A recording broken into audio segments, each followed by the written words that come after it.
and say, hey, thanks everybody for taking their time out today to come and join the Key Advisors.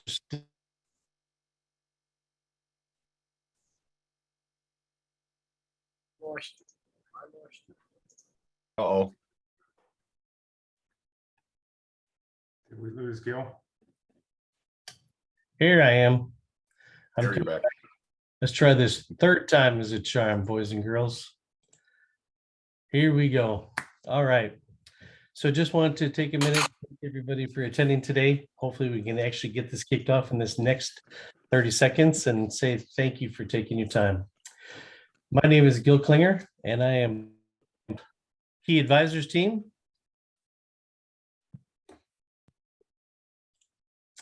With my co-host, Tom Palenchar. Good afternoon. I'm Tom Palenchar with Key Advisors. A little bit about myself. I've been in the trucking industry or commercial vehicle industry since 1984. So been around a while, seen a lot of things, been working in the service operations side of things, helping dealers improve their service operations for the last several years. Yeah, and that's a little bit about my background. So I've been in the transportation industry for that same 38 years, and no, we're not twins. Been with Key Advisors for about 3 years now, and really enjoy what we have the ability to be able to do to come to others and help share our knowledge and best practices to increase your dealership and their profitability. We do have a special guest today, Mr. Nutting, if you'd like to introduce yourself from Decisiv. Sure. Hi, I'm Tom Nutting, obviously with Decisiv. I've been with this company, just about 7 years, and I've been in the commercial vehicle industry since '85. So Tom's got me beat by a year. Started out as a diesel mechanic at a small fleet, and I worked for various dealerships throughout my career. I worked for DGNA for about 15 years. And I'm with Decisiv, and I do see some familiar names on the meeting today. So welcome, folks. And that's a bit about me. And I'm going to be talking about a little aspect of the Decisiv platform that some of you may or may not be familiar with. So we're looking forward to having a good time here today. Thank you, Tom. I'm Mr. Nutting. I wanted to just take a minute out and say, why are we here? Some housekeeping rules. If you have some ideas or questions that you'd like to ask, I ask that you put them in the chat box that you can find at the bottom of the screen. And Mark Benson is also with us from Key Advisors, and he's going to kind of keep track of all of our questions. We do have a questions and answers session near the end of the class, so please hold them at that time. Put them in anytime. Mark will let us know what those questions are as we go. So the big question on the screen is, why are we here today? Bottom line, we need to find ways to increase our fixed ops profitability. All in all, how can we do that? Why is that important? For every dollar that we have that we sell in labor, we sell about $1 worth of parts at the same time.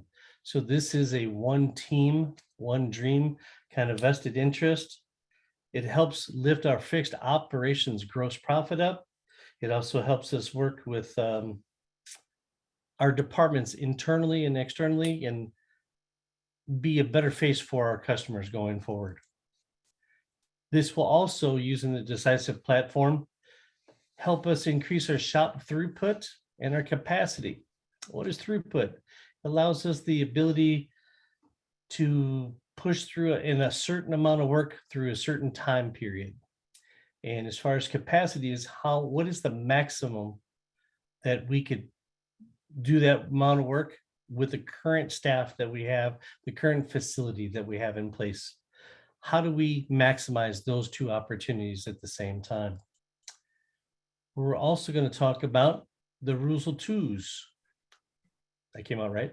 And the profitability of the Rule 2s. What does that mean to us? How does that apply to our dealerships? And most importantly, how does that affect the Decisiv platform and our standard operating procedures that support that? Nonverbal communication. This is the most important part of the Decisiv platform. It helps us internally to be able to have those discussions with our staff without leaving our workstations. How the service advisors communicate with the foreman, how the foreman workflow, the RO to the technician. How do we communicate with the parts department? Are the parts in stock? What kind of information do we need from our parts department so that we can basically, at the end point, after we determine the root cause, how do we get that information then out to the customer in a nice professional manner? And then how do we get that approval back quickly and efficiently? And most importantly, how do we keep our customers informed throughout the whole repair process?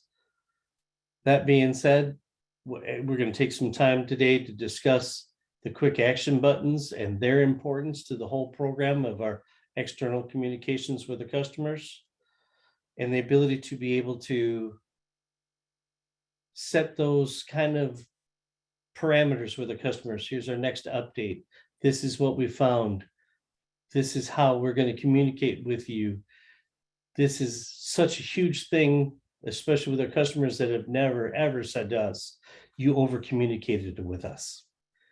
So that being said, we will also talk about paperless and workflows and how does that affect our businesses and how can we make ourselves more efficient, more effective. Our structure is of the most important thing, like having an SOP, standard operating procedure, in place to support that. We have to have the disciplines. Everybody has to be on board. Everybody has to be completely bought in to make this successful. And our managers, our staff have to understand the importance of keeping the tech in their bay, working on that asset at all times. What can we do to support them to make them successful? Tom, would you mind talking to us a little bit about the rule of twos and what they mean? Yes. How does that affect us with the Decisiv platform? Yes, absolutely. The rule of twos is something that Key Advisors has developed after analyzing well over 1 million repair orders from all different OEMs, all different dealership sizes, markets, you name it. The rule of twos applies everywhere. And essentially, if you're able to do the rule of twos or get your repair orders into these 3 buckets that I'm going to talk about in a minute. The first one being lead. So in other words, this is from the RO open to the tech first punch. You want that less than 2 hours. So you want to get on that job so you can let the customer know what's going on with their vehicle, especially if you're doing a diagnosis.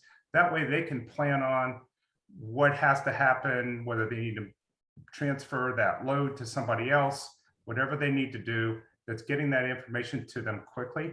So that is, from the customer perspective, it's that initial communication and getting things going and keeping them up to date. The next piece is the production piece. So this is from the time tech first punch to the tech last punch. And what we're saying here is anything less than 2 times the build hours. So if you're billing 10 hours on a job, the time that truck sits in that bay is no more than 20 hours. Okay, we know a lot of you guys aren't open weekends or nights and things of that nature, but still, if we can keep it that between tech first punch and last punch, that any work on that truck is less than 2 times the build hours, you're going to be far more profitable on that RO. The one thing that we also are finding with the roll of twos is when you combine all 3, you'll go ahead and hit me on the lag one. On the lag, this is tech last punch to RO close, less than 2 days. So what we'll be talking about in that whole communication piece, and I'll get into it in more detail later and how we're doing it, that if we're keeping that customer, we're keeping the estimate live, with the RO live in the DMS, and we're communicating that to the customer. When you come to close at the end, there's no if everything matches and the customer is approved, there's no reason you can't close that RO in less than 2 days. Where we see those opportunities at dealerships is we haven't kept the customer up to date. All of a sudden they get a surprise and now you're negotiating, and oftentimes that truck is left. So you're negotiating without a hostage. And the longer you're negotiating with that customer, your profitability on that RO goes down significantly. We also know that if we can reach all of these, we know that your tech efficiency is up well above 120%. We know that if we don't meet them, especially on the production one, we know your tech efficiency is usually well below 80 or 90% on lower. So this is a huge thing in making profitability for your shops. Is if you're looking at this and looking at these guidelines, it's going to make your shops more profitable. Now, how does Decisiv play into that? That is where we have, that Gill's going to talk about our internal communication, and then I'm going to come back and talk about the external communication with our customers. Thank you, Tom. So as Tom just alluded to, there's two types of nonverbal communication, and the platform is a great place to be able to store all.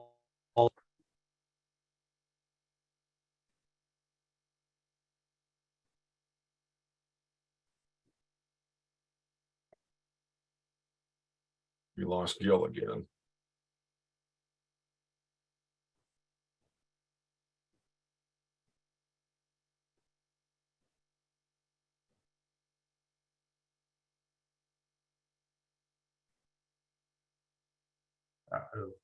Okay. I'm just going to go ahead and go through this, wait for Gill to catch back up. So on the internal communication, one of the ways that we use it is a nonverbal communication within Decisiv. We're looking to put everything in one place.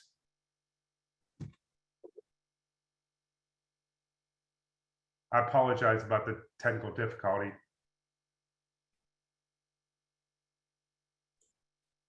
I do apologize. Sorry about that. Looks like I'm having some internet concerns today. So, Got to pay your bills, Gill. oh, that's probably an important thing to do. Obviously, Zoom doesn't like Windows 11, it looks like. So internal communication, there's two platforms, internal and external.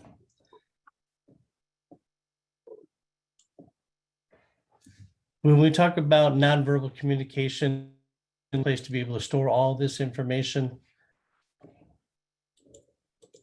we need to be able to store all this information that how do we keep the techs in their bay?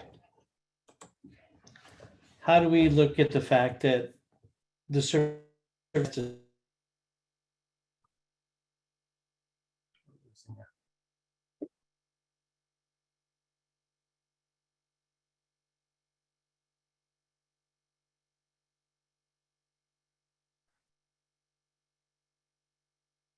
today's technology is so much fun.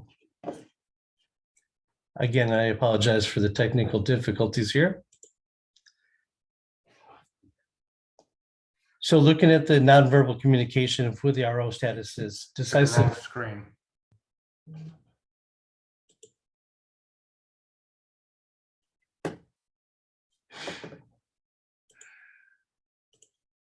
This is what happens when we do live presentations, people. Thank you very much for bearing with us here. So service RO status, the service advisor has to have the information to write up, create the case.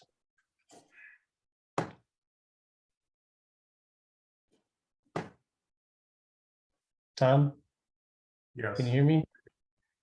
Can you post it up there for us? Yeah, I think, Tom, if you could share the deck, that'd be great.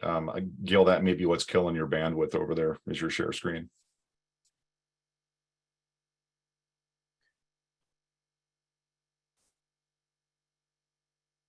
Bear with me 1 second.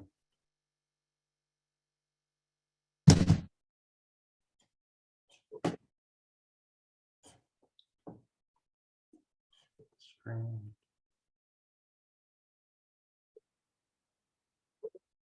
No. Why is it?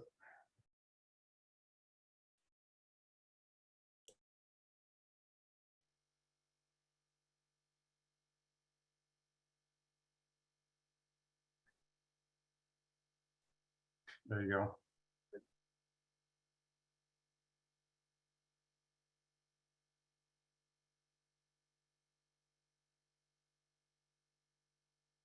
How's that? There you go.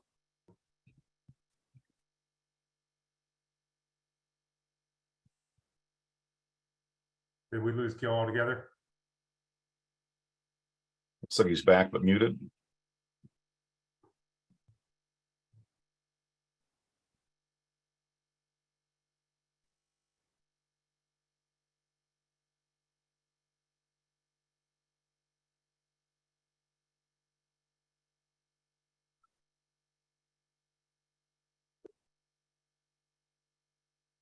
Does that work? Can you hear me this time? Yes. All right, thank you very much. I'm going to keep my camera off. I obviously having some internet issues, so thank you for being patient.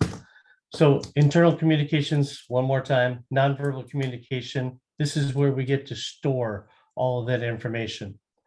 We look at the fact of our workflows back and forth between the service advisor, the parts department, the foreman, the technician. All of this communication is combined into one centralized location. One of the great things to equivalate from Decisiv is everything is a timestamp. So because it is time stamped, we have the ability to measure. And how do we find areas of improvement or areas of opportunity that we could reduce waste in our overall throughput process while making us more efficient in the overall throughput time.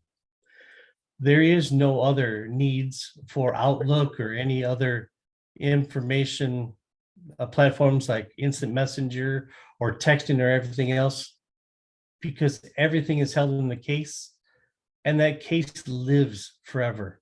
All your warranty documentation, all your customer notes, all your technician notes. If you ever had to go through an audit or if you ever got called into court, all that will be documented into one place. Now, remember, when we're using Decisiv and we're using the note section, we either send it or we save it. And that's going to be important as we go. Tom, can I have the next slide, please? Thank you. For those of us that have not used Decisiv before and have considering using this as a platform, which is a great tool, we would pull up the case. We'll be able to see where our notes and our workflows go, and everything is documented in a timely order. It'll say who it's from, where it's going to go, who sent it, what time, and what the actual content is that we're trying to communicate non-verbally with the next employee. Next.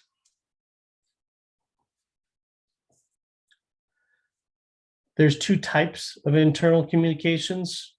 There's two kinds of communications, internally and externally. You'll see up on the screen that you'll see a green highlighted area with a note on the right, that's internal. Our customers cannot see any internal notes. Any customer that's listed in white is an external note that they can see. Our fleets have the ability to be able to see that. Our factory reps have the ability to see anything that we classify as an external note. Again, everything is time stamped so we can see in a chronological order how everything transpired, looking for areas of communication or areas of opportunity to remove waste. And a great training tool. Next. Workflows. What is a workflow? A workflow is when we take the actual physical hard copy that all of us are used to, and we hand it to the next person in line. Service advisor to the foreman, foreman to the tech, technician back to the parts counter. However, our workflows are currently in place in our dealership. That is an electronic version of a workflow when we use Decisiv. One of the things that we've seen during our implementation periods, especially somebody that just came on board, is you'll notice in the red box where it says assign to, when I assign it to somebody, that means I'm handing them the RO. When I notify somebody, that means I'm telling them information about the RO. You'll notice that the drop box is not shown on the assign to. We need to open that box up and select who the next person is that I'm going to workflow this to.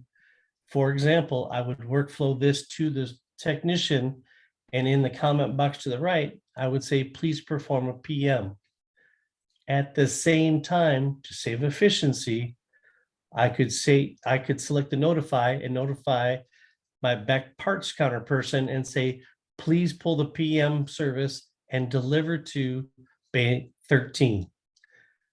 I can either send it, in this particular case, by assigning it, or I can assign it, leave the case as if I need to go to the next case to be able to work like a foreman would do. All of the comments, and when you workflow, this is very, very important. We're passing a baton. We need to tell the next person why we're passing the baton non-verbally. That's what the comment section is for. We should be able to look back into the workflows and see it came from and went to, and this is the reason why. Next slide, please. Tom, why don't you tell us a little bit about external communications, please? Yes, on the external communication, this is your communication to the customer, whether it is a fleet or a smaller customer. The one thing that is consistently heard over and over by the dealers, by the manufacturers, is we're not talking to or communicating with our customers and keeping them up to date. All right. So I'm going to show you in a few minutes the quick action buttons, which are specifically designed for communicating at specific steps during the RO process directly with our customer. Okay. You're going to have better customer satisfaction. The other thing is they're going to have a quicker update on the RO status. We'll have from the dealer side, we're going to have decreased waiting time on customer approvals, as well as purchase orders. Again, as Gill has talked about the internal communication, it saves time with the service advisors and in the service office. It also is timestamped so that we could actually measure. We hear a lot about, well, the customers don't get that approval to us quick enough. Okay, well, now you can actually measure it and do something about it because you have timestamps. And again, it is saved forever. They have the ability to, let's say you have a multi-line repair order. They have the ability to approve the entire repair order or just one line or two lines or whatever that may be. Tom Nutting will show you that in a few minutes. And also, again, we don't have a need for Outlook or any other communication system because it's all happening through the platform. So the faster we can communicate, we reduce that throughput time, and then we could actually get more through the shop and make the tech more efficient. So at the top of any case, what you're going to see are these 4 quick action buttons, the QABs as we call them. And so those are the 4 main ways that we communicate at specific times during the repair process. Other times where we may just want to send a note to a customer, we do have the note option as well. So in the next couple slides, I'm going to kind of run you through is, okay, when we hit the quick action button for check-in, it's going to look like this. And these are the areas where we find opportunities with the dealer, especially as they're coming on board and learning the process and learning the Decisiv system, that where there are opportunities to improve their communications. So this is the quick action button, the check-in, okay? And at the very top up here, you're gonna see the opportunity to put in up to 15 recipients. So you have to click on the box, select who you're going to send this email to tell the customer that, hey, your truck is here and we're going to be working on it within 2 hours, 3 hours, whatever that is. And you would put that in the notes section, and you would, once you fill it out, it'll send straight on to them, to the customer. The next quick action button, and I've got this broken down into 2 screens because it's a longer scroll down, is the request for approval. So now you've done the triage on the truck and you're like, okay, I need to get an estimate to this customer. Okay, again, at the top, the one thing that we notice is people don't put in the recipient. Okay, you need to put in the customer. Otherwise, when you go to hit request for approval, it doesn't go anywhere. So you got to make sure that you have somebody that it is going to. Again, you would put notes into the yellow area. Some of our dealerships that we work with, they already have a saved response right below the gold area. And they, instead of typing it out every single time, they can go into that saved response, and it may be something as quick as, dear Mr. Customer, we have this estimate. Please approve it, and we'll get working on your truck. Something to that effect. The second, as we scroll down that same page in that drop down, at the very bottom, you see the print preview estimate. We can't stress enough that the service advisors go and select this preview estimate so they see exactly what is going to their customer before they hit the request for approval button. And so when you select the preview estimate, you're going to see this screen. Okay, this is exactly what your customer is going to see. And then, as Tom's going to show you, how they can approve or not approve different lines or the entire RO. Then the third one is asset ready. So we have brought the truck in, we did any triage on it, we have created an estimate, sent it out to the customer, got their approval, we finished the repairs, we did the QC inspection, all of that, and now we're telling the customer, and again, putting the recipient name in, we're sending a note to them saying, hey, Mr. Customer, your asset is complete, all the repairs are done, please come and pick it up, and whether you need to send an updated estimate at that time, or if it's an existing estimate, there are no changes, you just go with it. And then finally, asset and service, okay? There are multiple reasons for doing this. The big fleets, again, you're sending a note to someone in their operations, maybe more than one person, saying, this asset is back in service, and now we can put it back to work. We can talk to the driver, the operator, whoever, that, hey, this is ready and it's already in service. Everybody knows it's in service. On the other side, from the dealer side, asset and service relieves the dealership of your care, custody, and responsibility. This is huge. Something happens after that vehicle leaves. The fact that you put asset in service, whether the repair order is still waiting on a purchase order or you're going through warranty or whatever it is, this is telling everybody that the customer has this asset. It is not sitting on your lot any longer. And Gill, you want to talk about how all these things with all this communication, how it leads up to going paperless. Thank you, Tom. One of the benefits of using the Decisiv platform is the ability to be able to go paperless. But before we can go paperless, we have to have a solid structure foundation in place.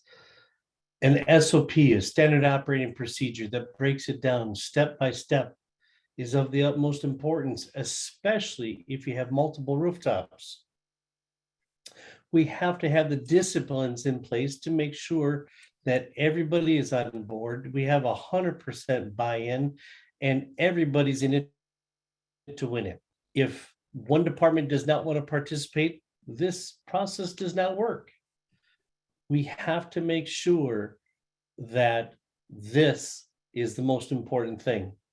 One of our current dealer groups that we worked with, their employees actually came to the management and said, why are we carrying around this piece of paper?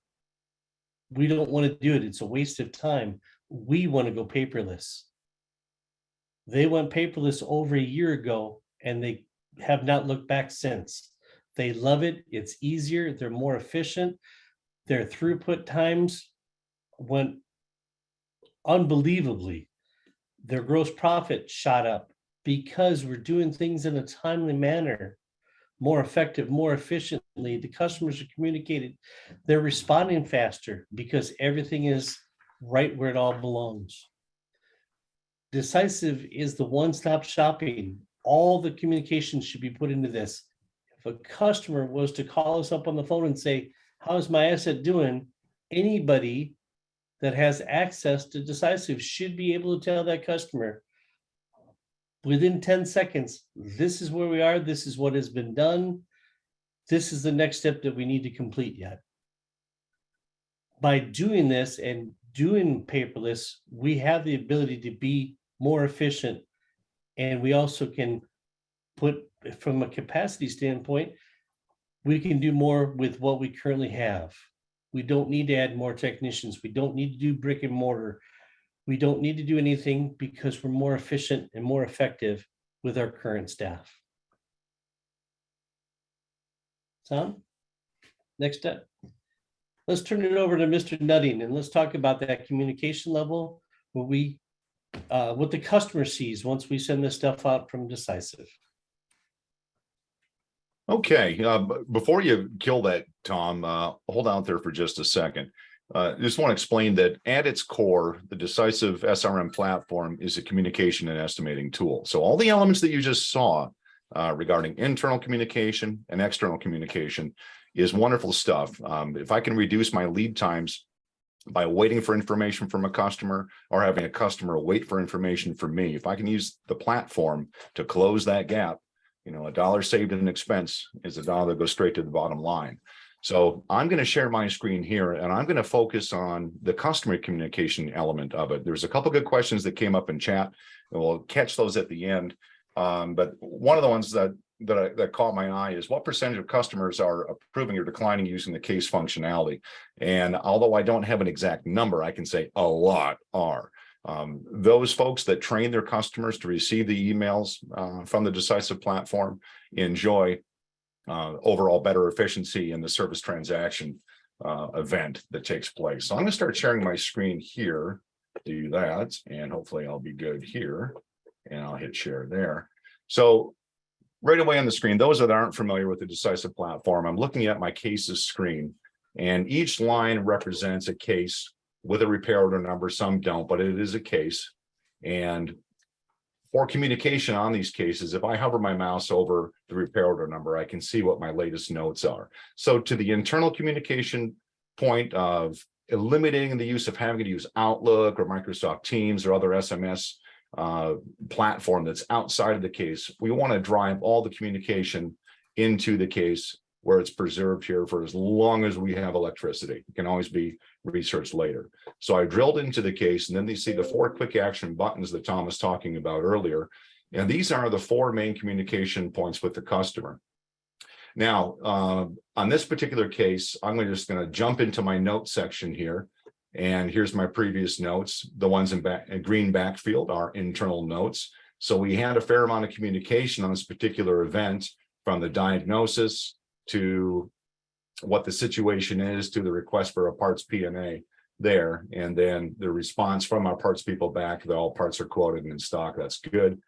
just going to jump over to workflow real quickly here and just to show how this stacks up. So the event began at this time and date stamp here, so we can measure the time and date stamps from each workflow event, from diagnosis to what the technician found, to going over to parts for P&A, and then the response from parts. So the next step in this particular event would be to use my next quick action button, which would be request approval. And this brings up another question that came up in chat. If I don't select a recipient here, do I get a pop-up like I do in notes if I'm just writing a note to a case without a recipient? And the answer is no. That'd be a wonderful enhancement. Now, one other question that did come up here. I'm going to select my particular recipient here. The other question is on the PDF estimate itself. If I were to look at that preview, do I see a line item total on each individual line? The answer is no, but that is slated for development. That's going to be in an upcoming release coming out very soon, because I agree with the comments in chat. The old format was a little bit easier to read, because if I have customers that want to break down parts and labor total by each line item, they could do so very simply. Now we've had to do some explanation, but that is underway to be fixed. So here I can, if I know that the estimated time of repair, or some folks that's estimated time of completion, if I can target that date, I would be happy to announce that here. If there's nothing else that this particular vehicle needs, everything is set, ready to go. I know what my part situation is. I know what my base situation is, my tech availability, and so forth. I could be happy to enter in that estimated time of repair. So for this example, I'm just going to put tomorrow, 4 p.m. and I can write like that, and it will accept it. I can put in a custom note here, or I can use a saved response. And if I want to ask my customer to please approve this estimate, I would select that and insert it. Now, think about this. If all the elements of this repair are known right now, why would I not ask for a purchase order? Because one, I'm going to be waiting for an approval that I know sometime later I might be waiting for a purchase order. So if I can reduce that lead time by just a fraction, I'm better off here. So maybe I want to add in, please provide a PO if able. For example, here, this is new feature. I can customize what my PDF is going to look like, but in the essence of time, I'm just going to hit my request approval button. Now, in doing so, and using any of these quick action buttons up here, that's going to start populating our status info on the case here. So in hitting that request approval button, I've done a few things.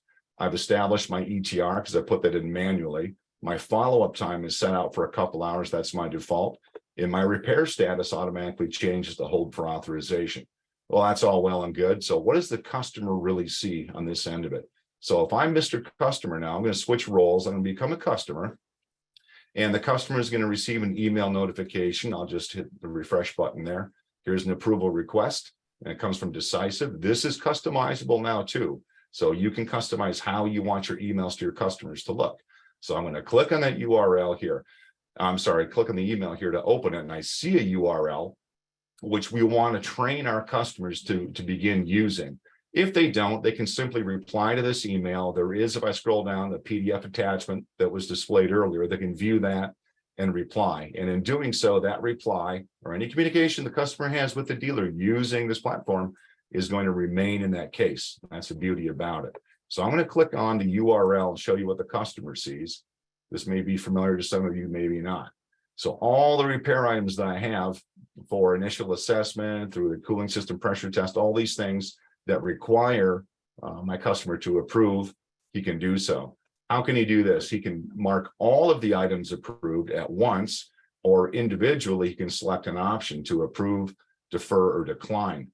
Decline says, I don't want to do it. It's going to come across as not sold. If I defer a repair item, the next time this vehicle comes into a shop using Decisiv and they create a case on it, that deferred line item will show up as a recommended operation. So there's a nice little feature to try to retain some potentially lost labor. In this instance, I'm just going to go mark all approved. I'm going to click that button there. Customer can put an additional comment here if he wishes, or he can, and then hit the approve operations. Once he's set them all to approve, then he's going to go ahead and hit the submit button here. In doing so, that does a few things. I'll show you the items for approval removed from the view. And you see that the conversation that the dealership has had with the customer here, customer has a very similar notes feature here where you can contact people back at the dealer and either start a dialogue here or continue a dialogue. And then scrolling down a bit further, just pertinent case information, where the service location is, the asset info, and so forth. Now, if the customer were asked to provide a purchase order number here, you can certainly do so. And if he was able at this particular time to provide one, all they have to do is click on the edit button, put in PO 1, 2, 3, 4, 5, 6, hit save, and that's done. Meanwhile, back in our case, if I were the service advisor, I might be sitting out here at my cases screen, and maybe I've got a new note. I've got a notification here. There's an unread note. Service advisor has received an email notification. Hovering the mouse over, I can see that the estimate was approved by that particular fleet user. So I'm going to drill into the case again. We'll take a look at some aspects of the case here. Here's the communication coming back from the customer. Scrolling down, I would see that my repair status is set to approved. My follow-up time is automatically adjusted. So now I can move forward with repair. If that's utilizing workflow, to workflow this case either back to parts, to tell them that they have a parts need, to pull the parts, deliver them to the bay, or maybe I'm going to workflow directly to the technician, or maybe there's a foreman in the middle to begin the process of ending the repair event. So that brings around communication, external communication from the customer back and forth. Then the final points of touch with the customer would be the asset ready. And here I'm going to click this asset ready button when the repairs are completed, announcing to the customer that he's ready to pick up the vehicle. My only word of caution here is that make sure that the vehicle is actually ready to be picked up. All the paperwork is done, seat covers, floor mats are removed, the truck is cleaned up and ready to go. And then as the customer picks up his vehicle, settles with the cashier, whatever he has to do, or maybe everything's warranty, who knows, click the asset and service button. Now, this is a particularly important button for a lot of fleets that have multiple interested parties in the vehicle, where I might have an operations department, I got dispatch, and maybe a maintenance department too, that want to know the situation about this vehicle. Those customers prior to using Decisiv, you probably get calls from 3 different people wondering what the situation of the asset is. Now, if the contact information that you have from this customer hits all those different departments at the fleet, like Dart Transit comes to mind, I used to call on those guys years ago. If I hit that button in service or asset in service, it's going to announce to all those people that the vehicle has left the yard, is back on the road, and all is well there. So again, quick action buttons, main communication points with the customer, externally, workflow, internal communication with our teams, and assigning the RO around from different aspects of our operation. So that ends that discussion about external communication. Hey, Thomas, Back can to I? you, Tom. Thank you, Mr. Nutty. I'm going to, I'll stop my share and see where we're going to go from here. Perfect. Next up, Tom. Some of the highlights that we talked about today: increasing your fixed operation profitability and how we can accomplish that, increasing your shop throughput and capacity at the same time. We're also going to, we talked about the rule of twos and how that's profitable, why it's so important to us. We talked about nonverbal communication, both internally and externally, using the quick action buttons that we all spoke about. And finally, paperless workflows. So that brings us to the next and the most important part of this webinar is questions and answers. So Mark, can you tell us some of the questions that were posed today? Yeah, I know Tom was getting to some of the questions as he went. I think where we left off was Allison's question about being able to search the notes and quickly find things for updates for customers. If somebody had a question before that didn't get answered, if you wouldn't mind putting that back in the chat. But I believe we got the ones before that. But yeah, Allison asked about being able to quickly find updates for customer. Sometimes probably a lot of notes to look through. Is there any kind of search feature or the ability to have different types of notes to pull up to make that process a little quicker? That's a great question. Yeah, you want to take that one? Go ahead. I'll take that one. So Allison, yes, there is. In your notes, the most current is always at the top. They're always done in chronological order.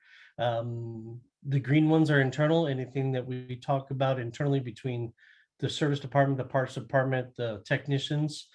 The external ones are the ones that we reached out to the customer, both inbound and outbound. Next one. We had a question about DMS integrations. What options are available for that? Mr. Nutting? Yeah, I'll take that one. Let me just back up once to Allison's question. Sure. Within the case, when you go in the notes section, there is a print notes button there too.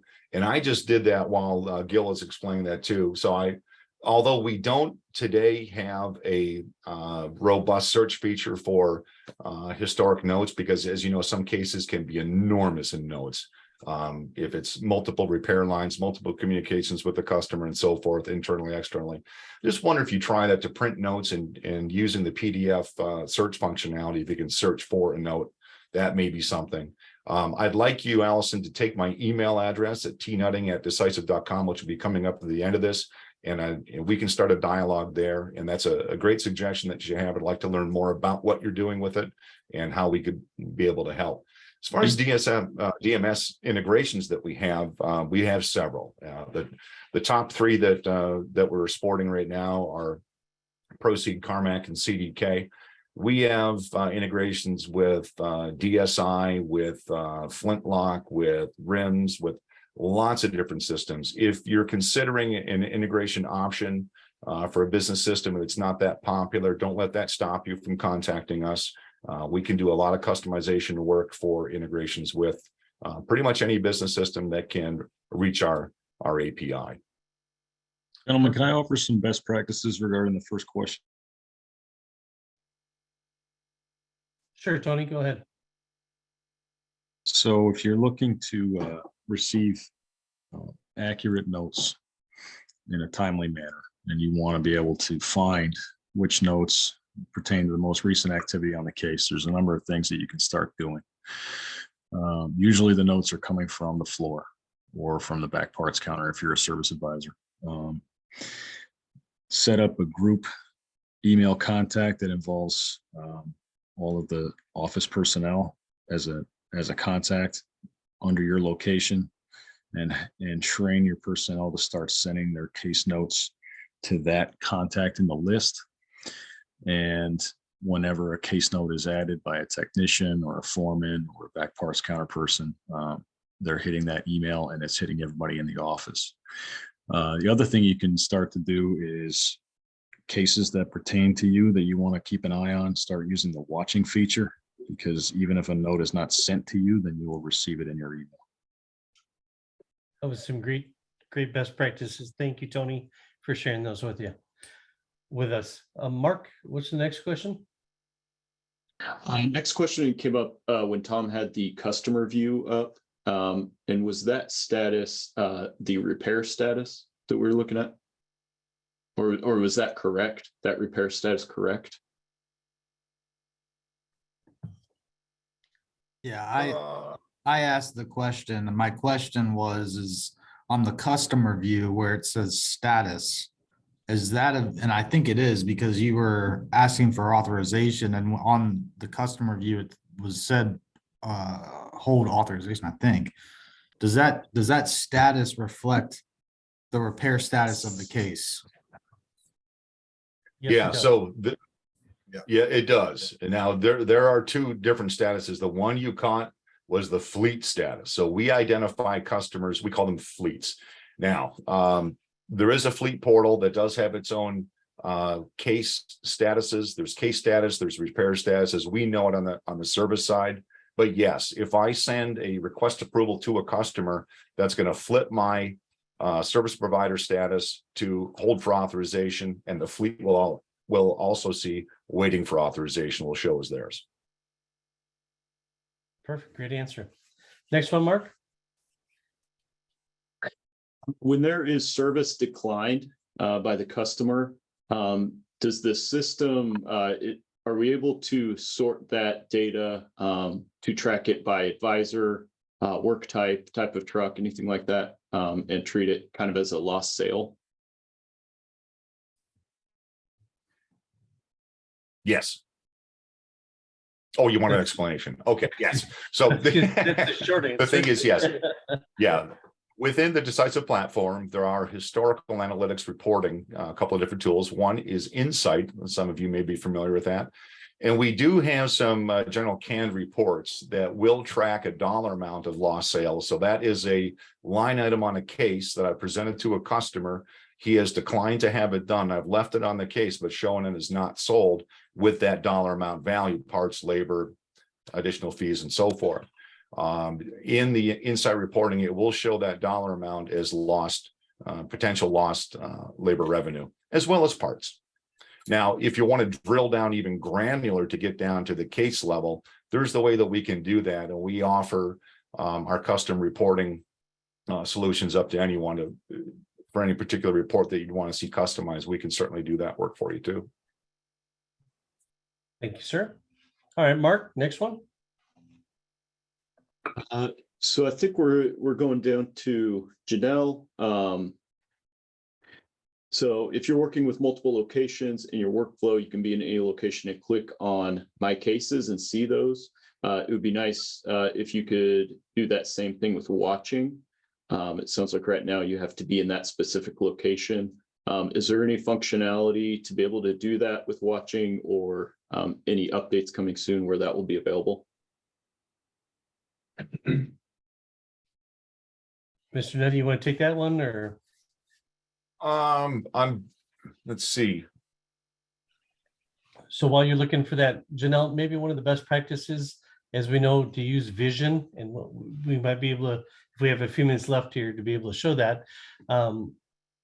In the current condition with the multiple rooftops, when we have the vision platform out, we could list all of the platforms, or I'm sorry, all the rooftops in that vision platform to be able to do that. Tom, Mr. Nutty, if you could refresh my memory there, is that possible to watching for multiple rooftops at one time if she has access to multiple rooftops? Yeah, I read through the question again. It makes better sense to me now. Yeah, that would be the excellent solution to do that. So if you have, if you're associated with multiple platforms, if you're a warranty, if whatever your job function is that requires you, because you have multiple rooftops and you have to see into each one, what cases are important, what is it that you want to watch? Those custom filters can be created in Vision. And for whatever platform that your business has associated with it, Vision can pull that data.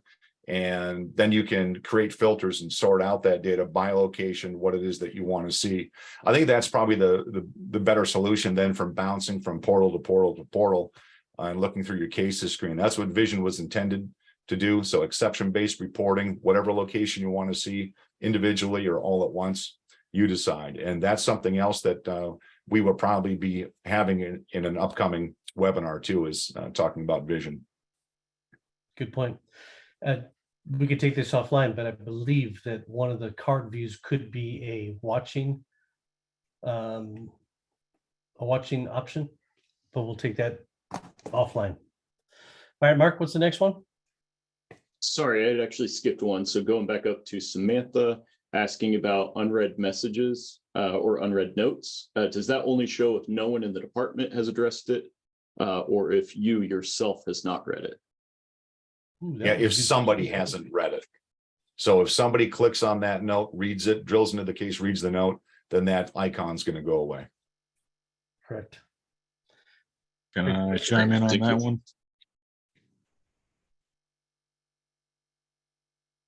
I'm sorry, I'm Mark. sorry? What was the next one, Mark? Can I chime in on that one too? Yeah, Tony, go ahead. All right, so in your all cases settings, in your little gear icon for your all cases, if you choose date and you add that to your all cases screen, and then you click the date column to where most recent goes to the top, it's not actually the date of the case, it's the date of the last activity of the case. So That's then every time a case is updated, that's going to be the one that's at the top of the list. That's how I set mine, because I want to see the latest activity so I don't miss something. So in the case of where somebody reads a note and you don't get to see that, it's probably one way to at least mitigate that. It's a great suggestion. Thank you again. That's exactly right. And that's why we changed the date to update it, because there was a lot of confusion around that. Well, what does date mean? Was that the date the case was created? But no, it was last updated. So I had to train myself that. So I'm glad to see that we've got that updated now. So I got created and updated columns right next to each other now. Agreed. I also have the updated on my screen.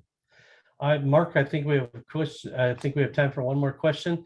And I know that there's more questions in the chat. I will take all the questions down. We will answer all the questions and then send out a blanket email back to everybody that attended the course today to help answer them in the spirit of time. So who's the lucky contestant, Mark? So I think the last one is, when is texting back and forth with customers going to be available? Very, very, very soon. We put a lot of development time and horsepower into that, and we've been discussing it at Decisiv now for several years. And that's going to be announced very soon. I would be surprised if we didn't see it by probably by sometime late second quarter, early third quarter this year. Thank you for that. All right, Mr. I like Palenchar. Joe's last question. I really like Joe's question here. Go ahead. When will AI take over? That's a great one. AI will take over long after I'm dead and buried. How's that? Touche, buddy, touche. All right, Mr. Palenchar, what's the next slide for us? Yeah.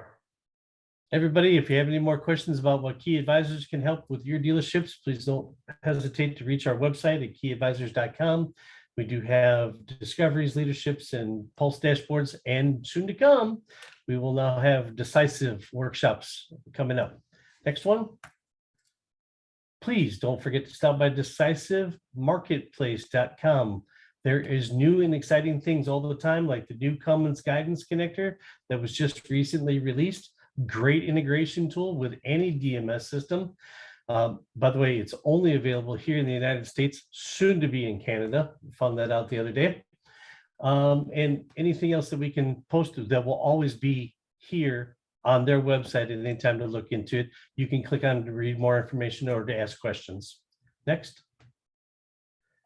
So the next webinar that we're going to host here about Decisiv, this seems to be like I don't know that we want to call it a happy hour because it's in the middle of the day, but it will be on April 12th coming up. And our training sessions from Key Advisors will start with the Decisiv workshop starting May 2nd. Don't forget to look for those upcoming sign-up sheets. Next. If anybody wants to take a screenshot of that real quick for our email addresses, there's myself, Tom Palenchar, and Mr. Nutting from Decisiv. And then when you do that, would you also do us a favor? We have an internal question. We're trying to figure out which one of the three of us look like the people on the screen. So if you want to take a vote and include that, if you want to send a question or an email to us, please don't hesitate to do that. I do appreciate everybody's time today. I hope this was fundamental. I hope that you learned something today. And I do apologize about the technical difficulties to launch this. It's our first one. So in the spirit of continuous improvement, we'll make sure that we're better next time. Thank you, everybody. It was a pleasure to meet y'all. See y'all on the screen, and we'll see you next time.